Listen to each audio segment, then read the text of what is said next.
अब घर जाने में भी डर लग रहा है क्योंकि वो लोग मेरे पापा को भी सारी फोटोज और सारी डिटेल्स भेज चुके होंगे। पहले बुआ जी का फ़ोन आया था, बेटा ये सब क्या चल रहा है। और फिर ऑफिस के एक कलीग ने किनारे बुलाकर व्हाट्सएप दिखाकर कहा कि ये सब भी करने लगे हो। ये कहानी है जबलपुर के एक लड़के की जिसने अभी अभी एक प्राइवेट कंपनी में काम शुरू किया था और एक नया फ़ोन लेने के लिए 5,000 रुपए का लोन एक ऑनलाइन ऐप से लिया था।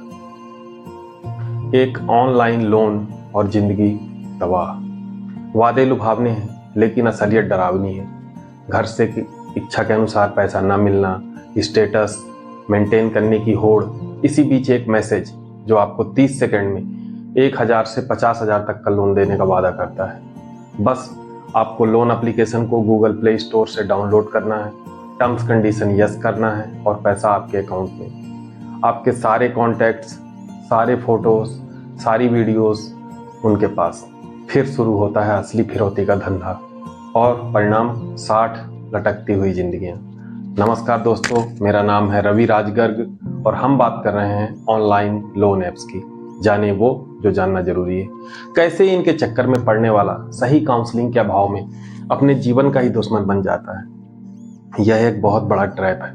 लोन ऐप्स के जरिए मिलने वाले लोन्स के बारे में तो मैं काफी समय से सुन रहा हूँ। हमारे फोन पर भी इस तरह के मैसेजेस आते रहते हैं, पर इनकी सच्चाई क्या है यह मुझे पता चली बीबीसी की एक डॉक्यूमेंट्री से। मैंने उस डॉक्यूमेंट्री की लिंक डिस्क्रिप्शन में डाल दी है। आप उसमें जाकर डिटेल्स वीडियो को देख सकते हैं जो करीब 40 मिनट का है। मैंने उसे छोटा करके सरल भाषा में प्रस्तुत करने का प्रयास किया है। लोन तो आसानी से मिल जाता है, फिर लोग ब्लैकमेलिंग और बेइज्जती का भयानक जाल में फंसते जाते हैं। जाल ऐसे बिछाया जाता है कि आपका लोन तुरंत अप्रूव कर दिया जाता है। अब आपको सिर्फ एक ऐप डाउनलोड करना होता है, टर्म्स कंडीशन को स्वीकार करना होता है और पैसा आपका।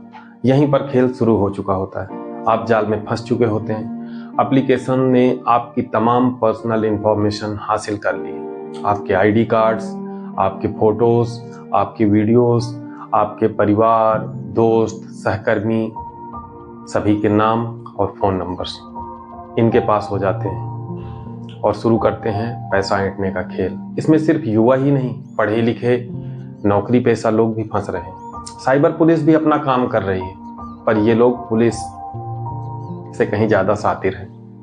पुलिस 10 एप्लीकेशंस बंद करवाती है, गूगल प्ले स्टोर से डिलीट करवाती है, ये लोग नए एप्लीकेशंस लॉन्च कर देते हैं। इस फ्रॉड की सबसे बड़ी समस्या ये है कि इसके बारे में कोई अपनी समस्या किसी से बता नहीं पाता।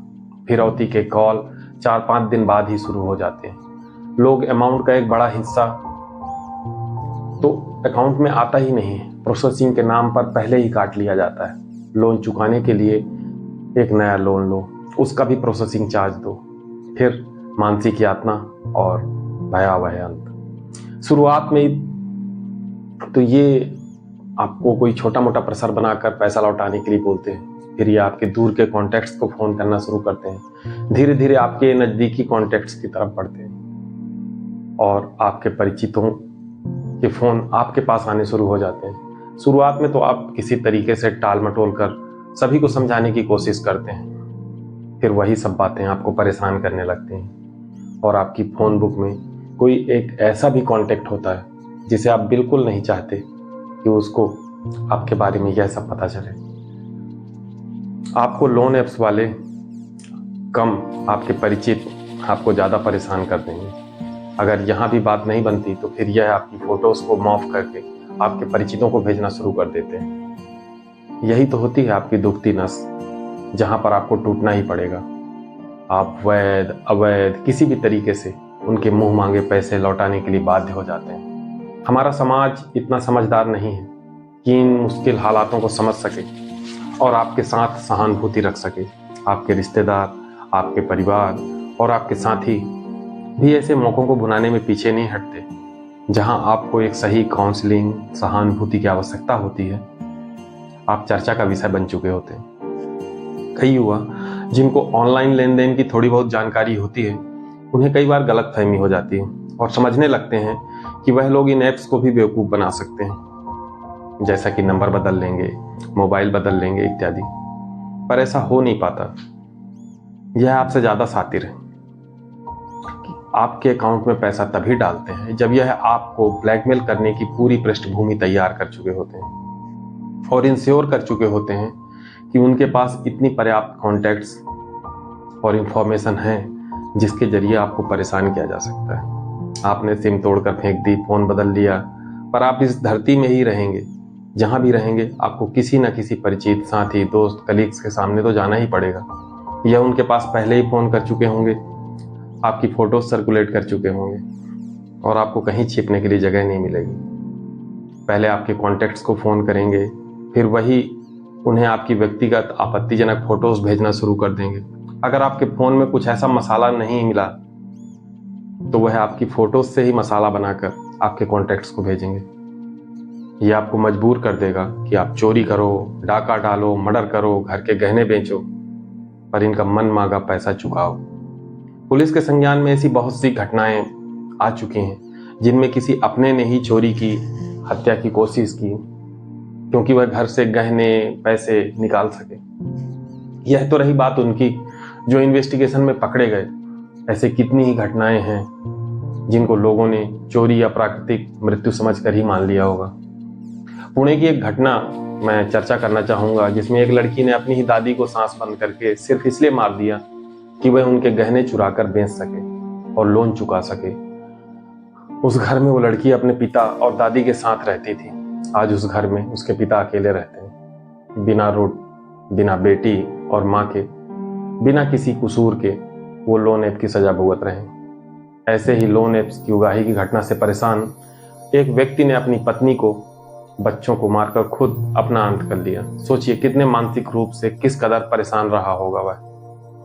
ऐसे एप्लीकेशंस और ऐसी घटनाओं को रोकने के लिए हमारे देश में कानून हैं, पर ऐसा करने वालों तक पहुंचना लगभग नामुमकिन सा है।